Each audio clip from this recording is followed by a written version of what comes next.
Hello everyone, we're going to try something a little different this time. So, cue the fancy graphics. Hi everybody, welcome to Josh's channel, I guess. Today we're going to be talking about Forever Laser Dart. As some of you may already have noticed, this is probably one of my favorite laser transfer papers to work with, and let's go ahead and start showing you why. First and foremost is that you don't have to do any weeding at all with this paper. Because you're applying the A and B and then the adhesive to the shirt, no weeding at all. No contour cutting, no nothing. The next thing is the fact that it works with a lot of normal desktop printers. I like to use it with the Ghost in my normal HP printer, and if you don't even have white toner, then you can even still do straight CMYK on white shirts with it, so it's a really flexible paper. Next, the adhesive is the best in class. I mean, it's going to give it all your images a little whitening boost because it's got a little bit of a white color to it. And what it also has is the ability to do really great on like fine detailed things. So if you have any rasterization involved, it's going to look really good because you don't have to worry about the adhesive getting in small holes that when you have like thin lines of toner next to each other. Now, you just heard me mention that this is a two-step paper, and what I mean by that is we're not going to be printing and then just immediately pressing it onto it. It's going to come with two sheets. This sheet right here is the A sheet. It's clear, one side's glossy, one side's foggy. The glossy side, it looks right because this is, kind of what you're going to peel away.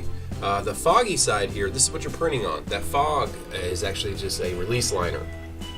And you're going to print on this side, and you're going to print it with a mirrored image in reverse, and then the B side has the adhesive. This white blank sheet here is going to be the side that you're going to press up against the adhesive, and then this yellow side is going to be, telling you, hey, this is not the right side, but that's the back side of the B sheet.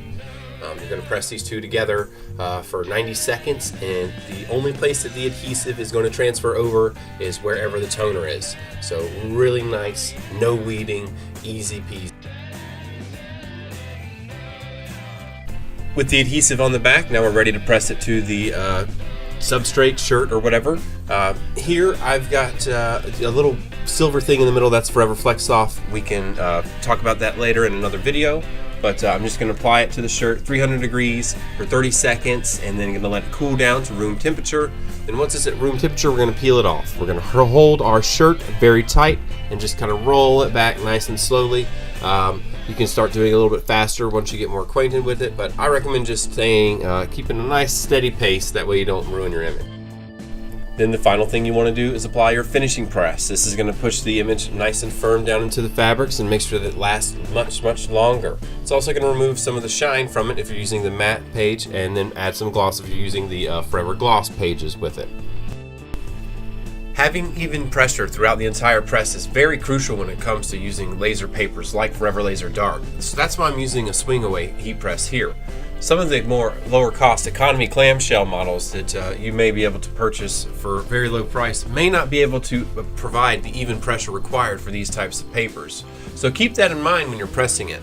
Also, you want to make sure that you are doing that hot peel when you're separating the A to B, and then it's a very cold peel when you're peeling it off from the substrate, because if you peel it while it's hot, it's going to make a gooey mess. Also, don't apply too much pressure when you're using the A and B sheets together, because that could cause the adhesive to start to boil up a little bit.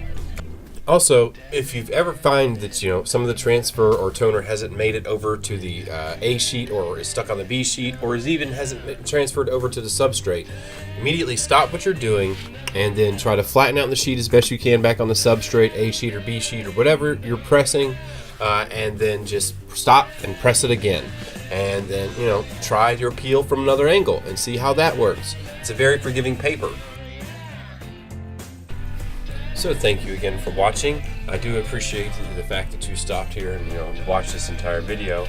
I am going to be bringing a lot more content, not just about white toner and Ghost, but a lot of other things, because I do have a fortunate chance to come into contact with a lot of different machinery, materials, and stuff that people don't have the opportunity to try.